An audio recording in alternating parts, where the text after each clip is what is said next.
I am extremely, very picky. There are no chapters in the Psalms. And every time I hear somebody say, Psalms chapter 27, I go,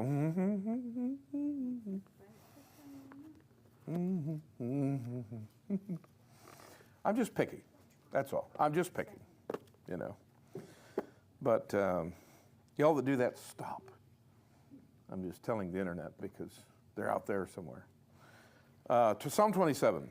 And this is one of the, of course, it's titled the Psalm of David, which I suspect is not in the text, but it is helpful that we know that it's a Psalm of David. It's in this central group of the 20s, which have a number of very important psalms, not only messianic psalms that deal with prophecy about Christ, but also psalms of comfort. This is one of them. It has several aspects, and we'll look at two or three of these tonight. Psalm 27 has been a favorite of mine for a while, especially when I'm not feeling well, or I feel like the world's trying to step on me or something, because David here is recommending that we seek the Lord. And that is where the safety is. That's where the comfort is, in His presence. There's so much that we could say about it tonight, but we're going to stick with what David says in this psalm tonight. Let's read the whole psalm. Psalm 27, the Lord is my light and my salvation. Whom shall I fear? The Lord is the strength of my life. Of whom shall I be afraid? When the wicked, even mine enemies and my foes, came upon me to eat up my flesh, they stumbled and fell. Though an host should encamp against me, my heart shall not fear. Though wars should rise against me, in this will I be confident. One thing have I desired of the Lord, that will I seek after, that I may dwell in the house of the Lord all the days of my life, to behold the beauty of the Lord, and to inquire in His temple. For in the time of trouble He shall hide me in His pavilion. In the secret of His tabernacle shall He hide me. He shall set me upon a rock. And now shall mine head be lifted up above mine enemies round about me. Therefore will I offer in His tabernacle sacrifices of joy. I will sing, yea, I will sing praises unto the Lord. Hear, O Lord, when I cry with my voice. Have mercy also upon me, and answer me. When thou saidst, seek ye my face, my heart said unto thee, thy face, Lord, will I seek. Hide not thy face far from me. Put not thy servant away in anger. Thou hast been my help. Leave me not, neither forsake me, O God of my salvation. When my father and my mother forsake me, then the Lord will take me up. Teach me thy way, O Lord, and lead me in a plain path because of mine enemies. Deliver me not over unto the will of mine enemies, for false witnesses are risen up against me, and such as breathe out cruelty. I had fainted unless I had believed to see the goodness of the Lord in the land of the living. Wait on the Lord, be of good courage, and He shall strengthen thine heart. Wait, I say, on the Lord. So as we look at this tonight, the first part of the psalm, the psalmist, maybe it would be good for me to say this, that it's good for us to remember that David is writing this. David was a man of war. David was acquainted with warfare intimately. Most of his life, he was either in a battle or coming out of a battle or going into a battle. So he is acquainted with, and this style of writing and what he's writing, how he's saying these things, indicates the imminence of a problem coming in, or the need for strength to fit the battle. And he uses this. We may not, I don't know, but I'm just kind of guessing that maybe only one of us has actually been in combat, and it wasn't me. Combat is just a disorganized gunfight. I think it's just, whatever. I've heard a lot of things, but I was in the military a long time, but I was never in combat. I thank the Lord for that. But those who have a certain way of talking, and David was certainly a man of war. That's the reason, at least partially, why he was not allowed to build the tabernacle or the temple in Jerusalem. Because he was a man of war. He lived with a sword. So, and of course, the sword was a trouble in his family. It was a good thing, it was a bad thing.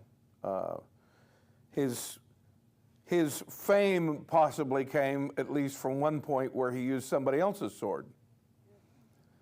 Because he didn't kill the giant with David's sword himself.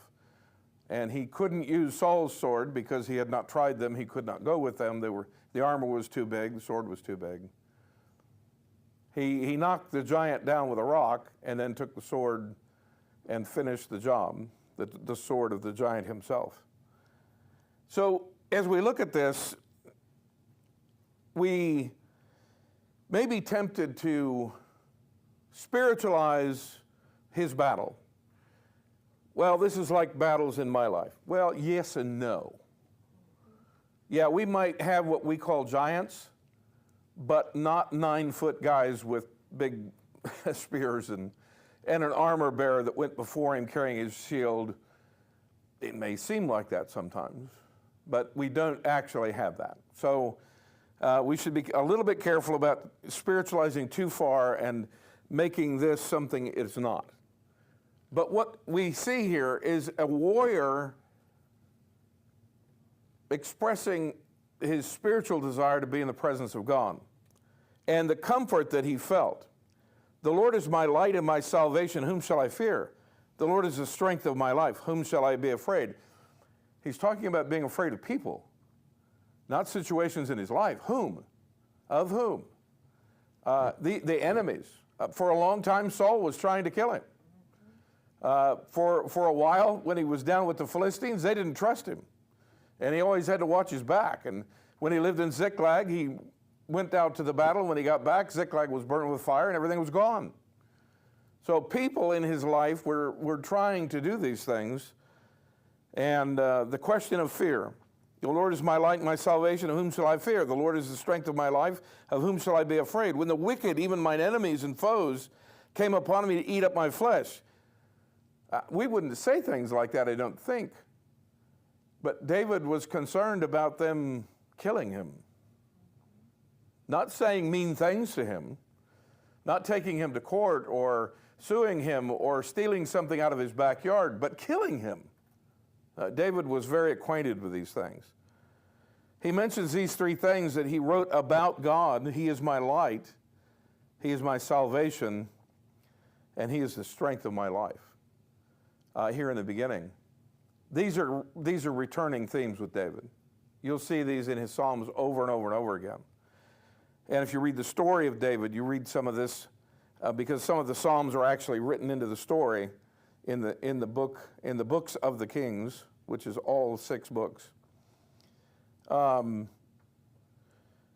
there's a question of fear, but we're right here in 27. It's probably just a page over, but Psalm 23, when David wrote, "The Lord is my shepherd, I shall not want. He maketh me to lie down in green pastures. He leadeth me beside the still waters. He restoreth my soul. He leadeth me in the paths of righteousness for his name's sake. Yea, though I walk through the valley of the shadow of death, I will fear no evil." Why? Because he's in God's presence. I know if valley of shadow of death, it's a shadow because there's a light, and he's the light of my life. He's the salvation. He's the strength of my life. But he won't fear because the presence of God. And that is something we can learn from David. That is something that doesn't need to be spiritualized. That is not something that we need to transfer from Old Testament to New Testament language. David knew peace in his own life, in his own heart, in the presence of God. When he got out of the presence of God, he got in a mess. When he was supposed to be out with the battle and he was home, he made a mess. We have a whole psalm, Psalm 51. It's just his repentance over that issue alone. It cost him personally, it cost the life of his son, and it cost the nation. Eventually, it cost a lot of things. So David says those three things. He is a light, he is my light, he is my salvation, he is the strength of my life. The question of fear, again, we're very close. It's Psalm 34. Psalm 34 and verse 9. Oh, fear the Lord, ye saints, for there is no want to them that fear him. Now that fear is not the other fear. The fear that he doesn't have, in my light, in my salvation, of whom shall I be afraid, is the fear of actually something unknown happening. The fear of the Lord is much more a reverential fear, a trust. It's called fear, but we are not afraid of God's presence. If you're afraid of God's presence, there's a couple of problems that you might have. If you're afraid of God's presence, make sure you're saved. If you're afraid of God's presence and you know that you're saved, find out what the problem is in your life that keeps you from approaching God. Because we should not be afraid of his presence. David here, over and over again, the remedy is to seek God's presence. The question of fear. This one's not very close. Let me read it for you. A lot of times I'll write these verses down. Tonight I did not, since we have so much time. But if you're taking notes, it's 1 John chapter 4 and verse 18, which you may already know. There's no fear in love, but perfect love casteth out fear, because fear hath torment. He that feareth is not made perfect in love. He's not mature. He's not complete in love. If we're fearing, then our love's not complete. We still need to grow. We still need to mature in our love for God and our love for Christ. But there's no fear in love. We should not fear to come to the presence of God. I know it was a fearful thing. Can you imagine with me for a moment being there on that day when God is sanctifying his word to the people? And he says, don't approach the mountain. Any animal or any person that approaches the mountain is going to lose his life. And God spoke from the fire. And that is a fearful thing. And again, the New Testament puts it in language like it's a fearful thing to fall in the hands of the living God. It's an awesome and mighty thing.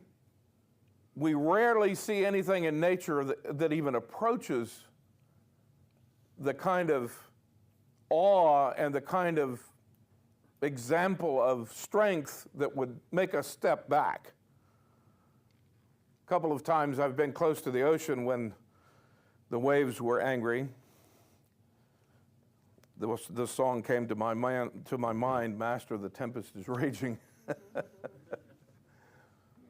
I've been in a hurricane and watched very small windows bow. Now, it's one thing to see a glass door bow a little bit. It's another thing to see a window that big bow. Category 4 hurricane, something like 180 miles an hour.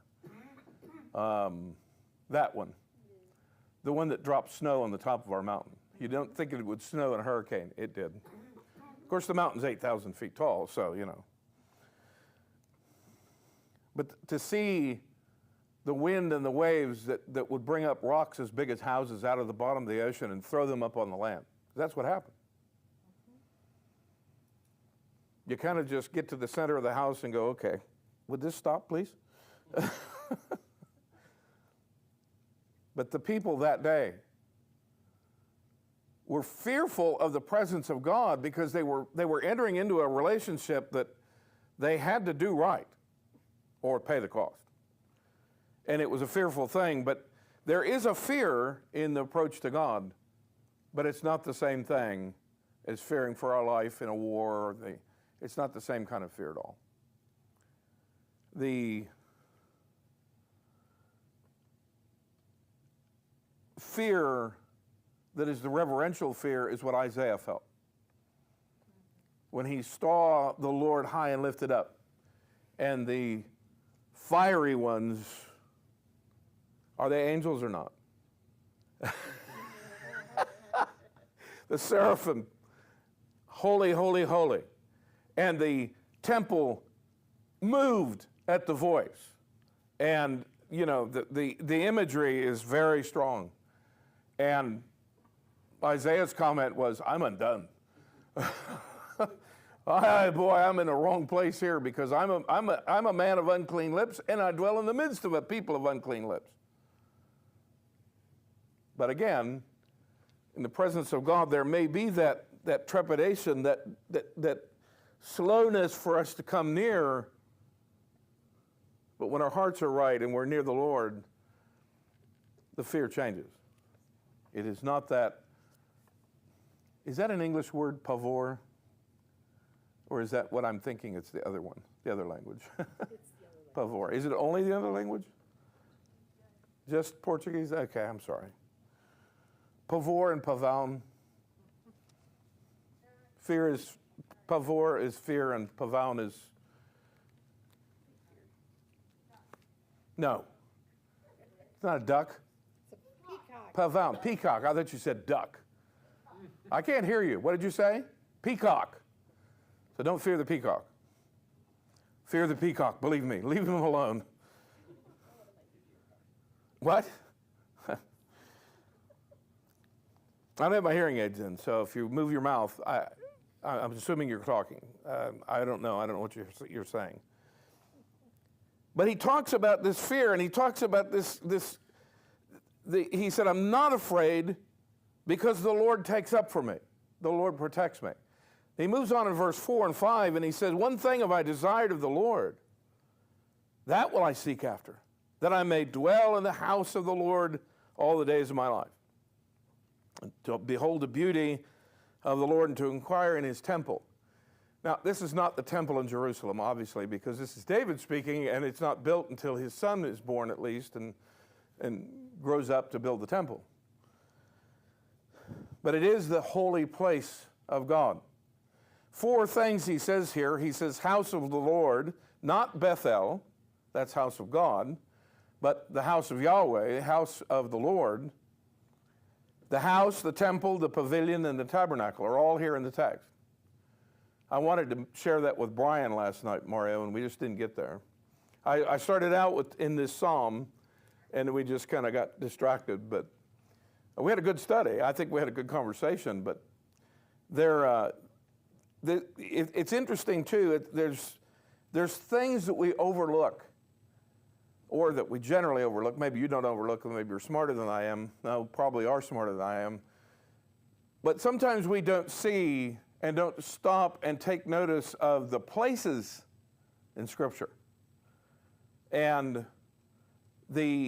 not only the places like geography places, but when he says house, there was no house. He says tabernacle, there was a tabernacle. But there is no house of the Lord. But he's talking about his presence, his temple, his pavilion.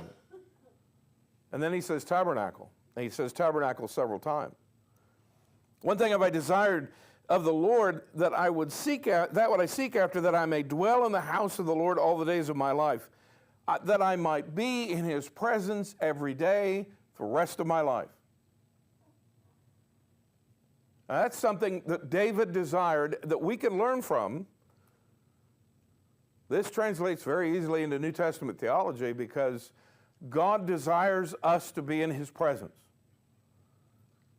We come to his presence. We are promised his presence. Where 2 or 3 are gathered in my name, we're promised the presence of Jesus. So we know that there are places that we can be in the presence of God, but the attitude of worship,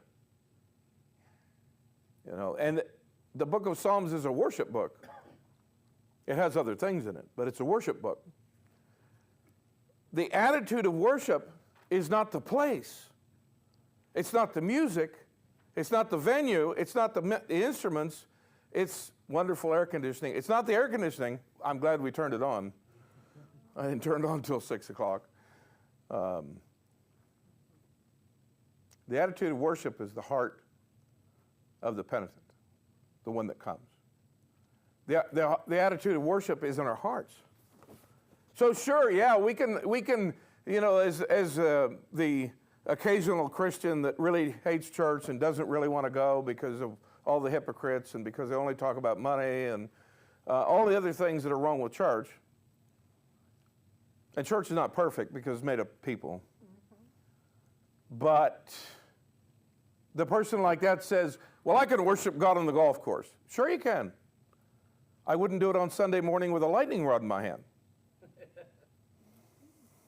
You know, that's what that metal thing is, the lightning rod. Ancient man used to curse and beat the ground with sticks also.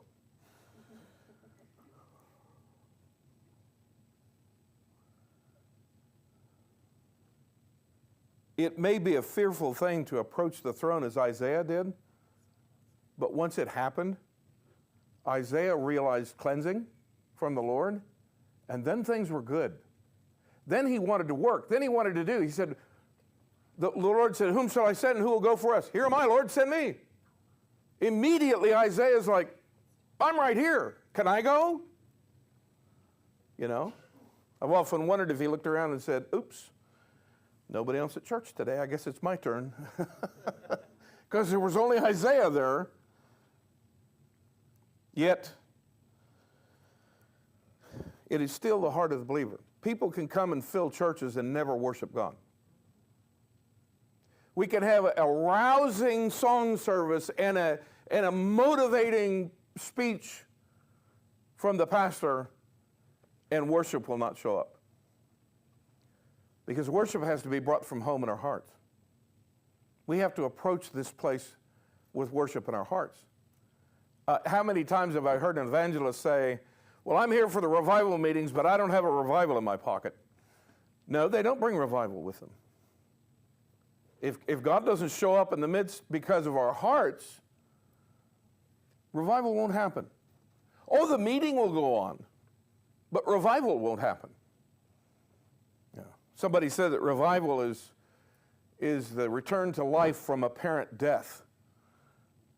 I don't know if that's a completely good statement, but it's not far off the mark. Church isn't dead, but sometimes it's not showing real good signs of life either. Just in general. I'm not talking about anybody's church. So he says, one thing have I desired, I want to be in God's presence, for in the time of trouble he shall hide me in his pavilion, in the secret of his tabernacle shall he hide me. And there are more than scriptures than we can talk about. Under his wings, gathered under, as the chicks are gathered under, we know about that, don't we? Rebecca with she'll get down like that, she'll squat down and put her wings out, and all the chicks run up under there, and all you see is her. And yet Jesus looked over Jerusalem and said, that's exactly what I wanted to do. But you would not. Matthew chapter 9.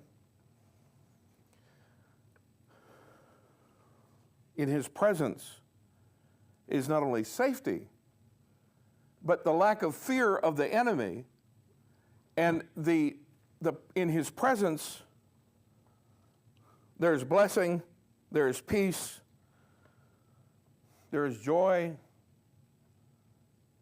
Think of the prodigal. From the moment he rejected the Father. You say, well, he didn't say he rejected the Father. Well, go back and read it again. I think you'll find out that he rejected the Father. From the moment that happened to the moment that his father embraced him, running down to meet him, everything was a mess. But in that moment, I'm back in the Father's hands. I'm back. All he wanted to do was go back and just be a servant to clean a stable or whatever it took, but just to be out of the situation that he had gotten himself into. Or a lot of situations we get ourselves into. And the remedy for that is to go to the presence of God. That's where it all starts. It may not pay your bills, but it'll give you a peace of heart. which you cannot buy.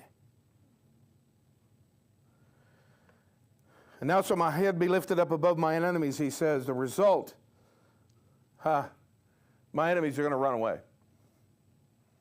Saul is thousands, David is 10,000s, right? I'm going to vanquish you because I'm in God's presence and I don't fear anymore. In the field of battle, it's probably not the Bible, it's probably Sun Tzu or Wu Chi or somebody.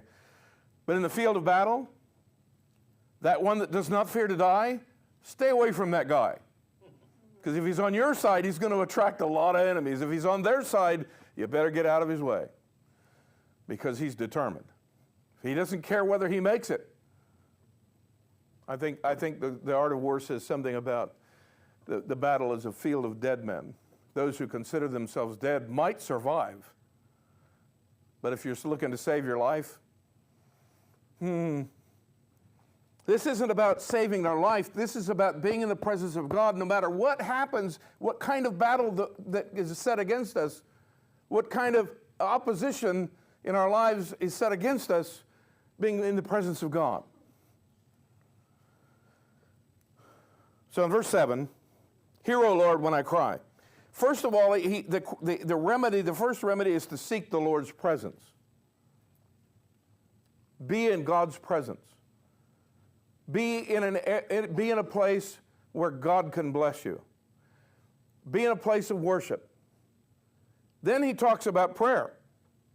Hear, O Lord, when I cry with my voice. Have mercy also upon me and answer me.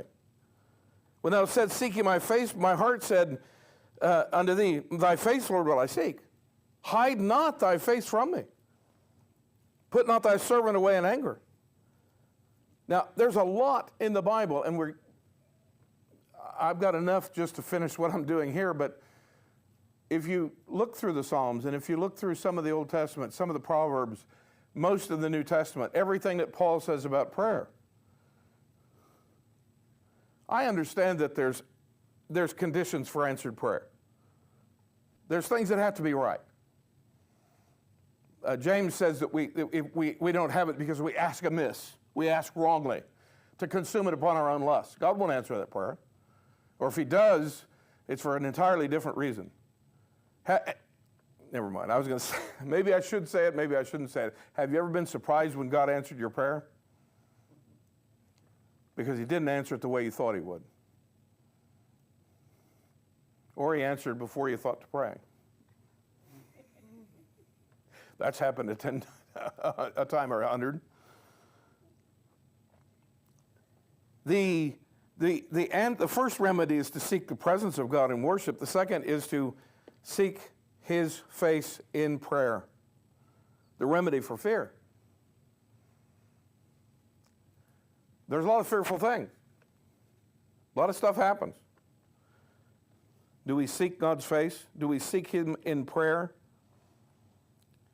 Hide not thy face far from me. Put not thy servant away in anger. Thou hast been my help. Leave me not. Neither forsake me, O God of my salvation. Then he says, when my mother and my father forsake me. That sounds horrible on the part of the mother and father. Sometimes it's just that death takes them. And they're no longer there. It's not a good feeling when the generation above you leaves.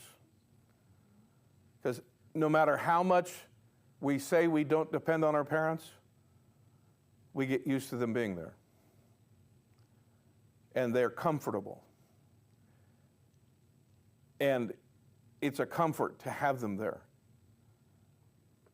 But God will take up for us. If death takes our parents, or if they're no longer there, if they forsake me, the Lord will take up for me. He will take me up. You see, if we seek God in prayer and we put ourselves in his presence, God will not forsake us. Draw nigh to God, and he will draw nigh to you. That's what the book says. Resist the devil, he will flee. Draw nigh to God, and he will draw nigh to you. If we seek his face, if we seek his presence, if we constantly are presenting our requests to Him before His throne of grace. We're putting ourselves in the position to be blessed. It was J. Hudson Taylor, I'm sure, and I've never been able to find the quote. I have every book he wrote, and I have a search engine to look through them, and I still can't find the quote. But I know that I read this, that God reserves His choicest blessings for those who leave the choice up to Him. We can't be like the ungodly song, Lord, won't you buy me a Mercedes-Benz? Well, maybe you can be bold and pray things like that, but I'm not going to try that. I'm not going to say, Lord, don't bless me. But in J. Hudson Taylor's life, missionary to China, who saw more answers to prayer than anybody except for that fellow that ran orphanages in England, the one that supported J. Hudson Taylor, that gave £1 million to mission in his life, in a time when a pound was a lot. Okay? He knew what it meant. He knew what it meant to have God answer his prayer. He determined before he told the church that he wanted to go to the mission field, he determined this, and this is in his book called Hudson Taylor's Spiritual Secret. I determined, he said, if I had a need, to not tell anybody but God. That's brave. That's not normal, at least not around independent Baptists. That's not normal at all. We want to make sure that everybody knows I have a need, so that maybe I'll run into that guy that sells tires and he'll give me those free tires. Or you say nobody would do that. You want names, dates? And yet, he determined, you say, well, he must not have been very popular, or not popular. He must have been not very, blessed as a missionary. Went to China, found out he had to leave his mission because they weren't doing things right. So he left it, lost most of his support, lived out on the economy, dressed like a Chinaman. When he left China for the last time, he left 1,000 missionaries behind him. I'd probably categorize that in the column where it says success, I think.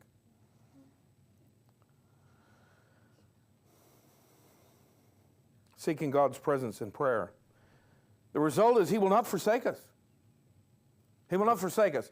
You know, there's times, do you know that moment? Now, I know that there was a purpose and there was a reason. There was a very specific reason, and it does not apply to us. That when Jesus was hanging on the cross, He cried out to His Father and said, my God, why hast thou forsaken me? Quoting Psalm 22. And yet there are times when it feels like God's not close. That we need to almost say, Lord, do you see what they're doing? Do you see what's going on? Do you know this? Without question, God knows everything. Yet we need to seek Him in prayer. He will not forsake us. He will not forsake us. 3 things that the psalmist desires here in verse 11 and verse 12. Teach me thy way, O Lord, and lead me in a plain path because of mine enemies. Deliver me not over into the will of mine enemies, for false witnesses are risen up against me, such as breathe out cruelty. Teach me, lead me, deliver me. You see, once we're in the presence of God, I'm probably not going to say it the way he said it, but Dr. Ernest Gambrell one time said, the things that we need to do are to think His thoughts, to put ourselves on His program. It's not God being on our side, it's us being on His side. And so we ask God to teach us, to lead us, to deliver us. By the way, if you ask God to teach you, be ready to learn some things you didn't think you were going to learn. And some of them are from the University of Hard Knocks. And they're not easy lessons. Learn them right the first time. The hard ones tend to repeat themselves. I'm not trying to scare you. I'm trying to encourage you. If you ask him to lead you, you don't get the right to say, no, Lord, because you really don't want to be led if you say that. I'm just telling you the truth. I have had congregation after congregation, person after person, literally hundreds of times over the 35 years of our missionary career, somebody ask, how do you know if you're supposed to be a missionary? Yeah, just read your Bible. Don't worry about it. God will. What was our latest conundrum? How do you know if you have a spiritual gift? Well, you can psychobabble your way in through that, and figure out somebody's plan, to find out what spiritual gift you have. You know what Paul said? Seek out gifts, but I'll show you in a more excellent way. Love each other. That's what Paul said. Now, you can either take inspired advice by Paul, or you can read some Dr. Thingummy's book on finding your spiritual gift.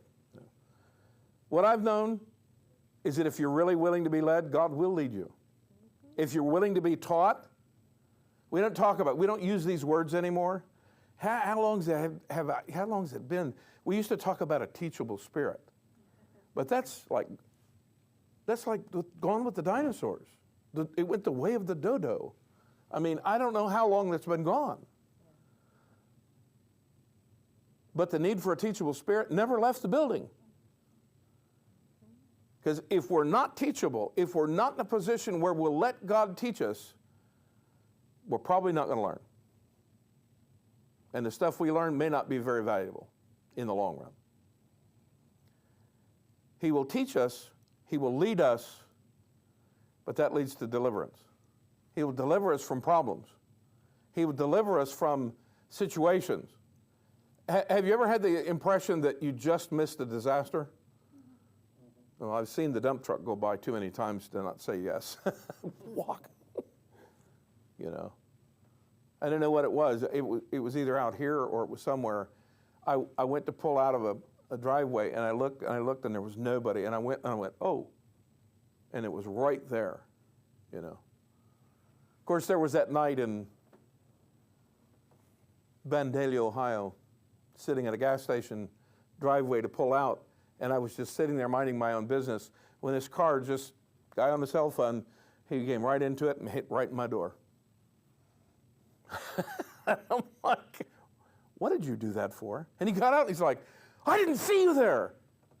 And I went, because I'd hit my head sideways onto the window. So I wasn't real coherent yet. He was a military paramedic. And he whacked me right in the front of the car, And sometimes you miss it by just that much. But God delivered you. You didn't die. You didn't get smashed by the dump truck. I remember pulling out of the back gate at Langley one day and being behind a car, and the light went green, and the person went through like that, and a 60-ton dump truck hit her from the side. Buried her car in sand. Now, she survived. It was a person in front of me. I just know it was a woman because I saw her climb out through the sand and get out of the truck. He ran a red light. This is not days of cell phones, so there was some other problem. He was distracted by something else besides the cell phone. They hadn't invented those yet. He will deliver. He will deliver. We've had the sense on the mission field when we realize afterwards we stop, we go, wow, we just missed something really terrible. I'm sure glad we missed it. You get down to the river and you come back and you hear the crocodile roar and you go, oh, I'm glad he wasn't there when I was down there. Because they eat people. And I'm a lunch for an entire family of crocodiles. He comes to the end. In verse 13 and 14, we'll end with this. After all of this, talking about being in the presence of God in his pavilion, in his temple, in his house, in his tabernacle, and being delivered, seeking him in prayer and seeking his presence, and knowing that he will not forsake us, he said, I had fainted unless I had believed to see the goodness of the Lord in the land of the living. It reminds us to have faith, to trust God's answer, to trust God's leading, to trust his deliverance. So I pulled up to a stop sign too and go, yeah, it's green, I can go, and just have that 2-second hesitation and watch something go right in front of me. And maybe even the car behind me honks at me and then stops and goes, I'm sorry, when they saw that truck go by, and it could have killed all of us. Hindsight's 20/20, they say. I'll let you know. I'm supposed to get my eyes fixed, so I'll let you know if hindsight is 20/20. You know, right now hindsight is just like foresight. It's cloudy, with a chance of meatballs.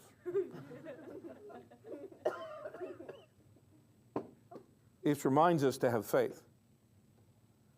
I had fainted unless I had believed to see the goodness of the Lord in the land of the living. Verse 14, he says, wait on the Lord. Well, that's one of the hardest things. What is our saying? What do we cheer at all the church rallies?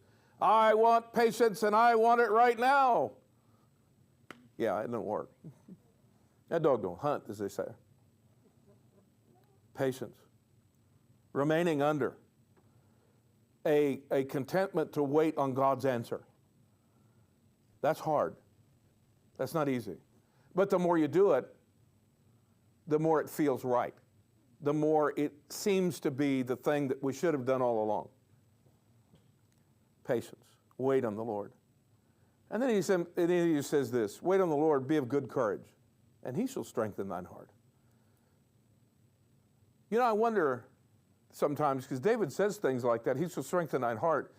Well, what about my right arm that's holding the sword, Lord? What about my left arm that's holding the shield? Can you strengthen that one? Because I really don't want to get hit with a halberd or a sword, or, you know, I don't want somebody denting my helmet, you know. How many times was David delivered? And then I remember Ahab. You say, Ahab doesn't have anything to do with David. Well, remotely, yes. He thought he was safe. He thought he'd gotten away with it. He had Naboth's vineyard. He had everything. He had everything he wanted. And in the end, somebody just shot up an arrow in the sky at a venture. Whoop! Like, oh, no, I want to shoot it that way. Why did it go that way? I got a purpose for this arrow. It didn't hit him in the armor. It hit him in that one spot where it would go through the crack in the armor and kill him. So what does that mean? Well, Ahab is just nearly a type figure for the evil man. If there's an eviler man, can't say eviler.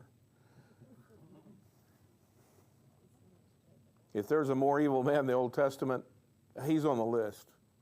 You know, maybe Cain, maybe, some bad person. God didn't deliver him. Why? Because his judgment was waiting a long time, and the patience of God was waiting for that day with that arrow. And you think God doesn't pay attention to geography? You know where he died? In Naboth's vineyard, the place where he stole, the place where he killed the man to take his vineyard. The moral of the story, if you want to put it on it, be of good courage when you're in the presence of God. Have patience in the presence of God.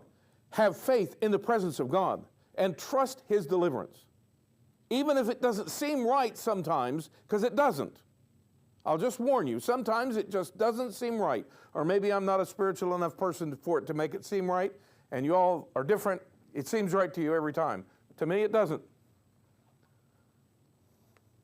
But again, God will deliver. We're not playing little atheist games here. God's not just a funny toy to pull out and play with. He's the creator. He is our God. He is our Savior. I didn't get there, but you know, every time you see that word salvation, it's got a secret in it. The name Joshua, God will save. You know what Jesus' name in the Hebrew is? Joshua. Yahweh will save. The Lord will save. Yeshua. He will save. He used Joshua to deliver the people in the Old Testament, and he uses even. Have you ever just pondered that place in the Hebrew in the book of Hebrews, where our wonderful translators gave us that very conundrum there, and said if Jesus had given them rest, it's Joshua. He didn't give them final rest, but the new Joshua did, and he does provide us with final rest, and it's Jesus. That was the other answer, Mario, last night, because Jesus is 2 syllables. Some silly person put on the Facebook that God, a real God, can't have a name that's 2 syllables. So Yahweh can't be his name. He was rejecting Allah. I said, well, what about Jesus? That's 2 syllables. What about Dios? Or are we just sticking with English? I mean, I could just go down the whole list. People say silly things, don't they? Listen, seek the presence of God. Be in the place where God can bless you. Put yourself there. Seek his face in prayer. He will teach you, he will lead you, he will deliver you, and we're reminded to have faith and patience and courage. Father, thank you for this study tonight. Thank you for this time together. Thank you for your blessings. God, thank you for this psalm. Thank you that David went through these things and he could share this with us under holy inspiration. God, thank you for these words. It may be a man of war from the Old Testament, but there's a lot of sense here for us. When you said, Lord, seek my face, my heart said, thy face, Lord, will I seek. Oh, that we might be that person. God, help us to seek your presence. Father, thank you. Thank you in Jesus' name. Amen.